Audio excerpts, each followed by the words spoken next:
বিএনপির স্থায়ী কমিটির সদস্য মির্জা আব্বাস বলেছেন, নতুন দল এসেছে, আপনারা সাবধান থাকবেন।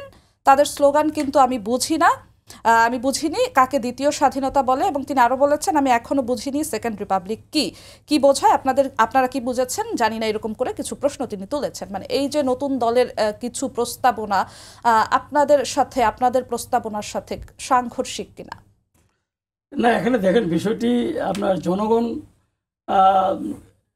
রাজনীতি তো আমরা জনগণের জন্যই করি। জনগণ কি চায়, জনগণের মনের কথা যদি আমরা না বুঝতে পারি তাহলে রাজনীতি করে কী লাভ। সেকেন্ড রিপাবলিকের বিষয়টি তো এখানে আনার কোনো প্রয়োজন নাই। এখানে তো আমরা জনগণের নেতা নির্বাচিত করবে, নির্বাচনের মাধ্যমে সংসদ নির্বাচন হবে।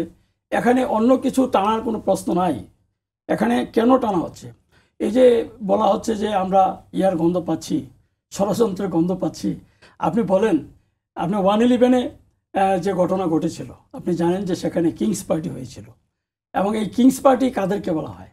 যেই সরকার ক্ষমতায় থাকে সেই সরকারের অধীনে, সেই সরকারের নিয়ন্ত্রণে যদি কোনো রাজনৈতিক দল করা হয় সেগুলিকে বলা হয় কিংস পার্টি।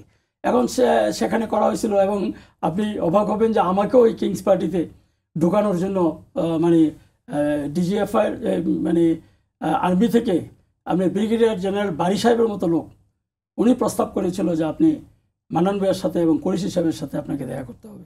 আমি করিনি। এখন এই যে তারা গভর্নমেন্টের পক্ষ থেকে, যেই সরকার থাকে, সেই গভর্নমেন্ট থাকে, তাদের পক্ষ থেকে জোর করে পার্টি করা হয়, মানুষকে সেই পার্টিতে ঢোকানোর ব্যবস্থা করা হয়।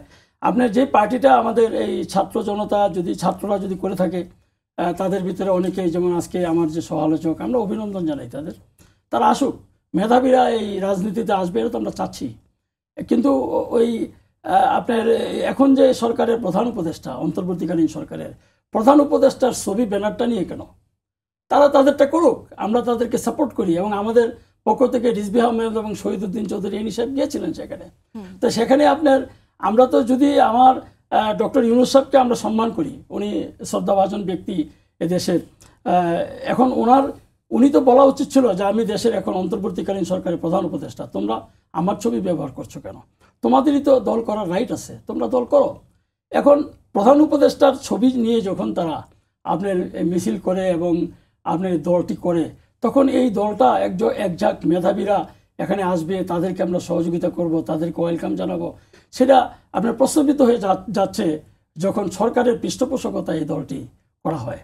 তো সেখানে তারাও তাদের মেধাকে, কিন্তু মেধার যে প্রতিফলন সেখানে ঘটাতে পারবে না, কারণ সেটা তো তারা যে প্রেসক্রিপশন দিবে সেই প্রেসক্রিপশন অনুযায়ী তাদেরকে কাজ করতে হবে।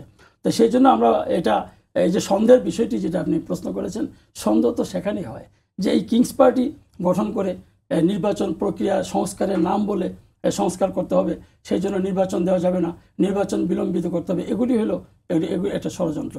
সেই জন্যই আমাদের মির্জা আব্বাস সাহেব যা বলেছেন যথার্থই বলেছেন, এবং আমাদের আমির খসরু মাহমুদ চৌধুরী সাহেব যেটা বলেছেন যথার্থই বলেছেন। এবং আমারও বক্তব্য একই বক্তব্য, যেন এখন নির্বাচন হবে, সে নির্বাচন যেভাবে জাতীয় সংসদ নির্বাচন এটাই হবে, অন্য কোনো নির্বাচন এটার সাথে, যেখানে আপনারাই বলছেন যে এই সরকারের মানে যেহেতু তাদের কোনো পলিটিক্যাল পার্টি এতদিন ছিল না, এরপরে তাদের আইনশৃঙ্খলা রক্ষা বাহিনী দুর্বল, তাদের মনোবল ভাঙ্গা, এখন এদেরকে দিয়ে একটা নির্বাচনই আপনি করতে পারছেন না, সেখানে আপনি এই সমস্ত কথা বলে তাদেরকে বিতর্কিত করে তাদেরকে দিয়ে আপনি কীভাবে এগুলি করানো সম্ভব হবে?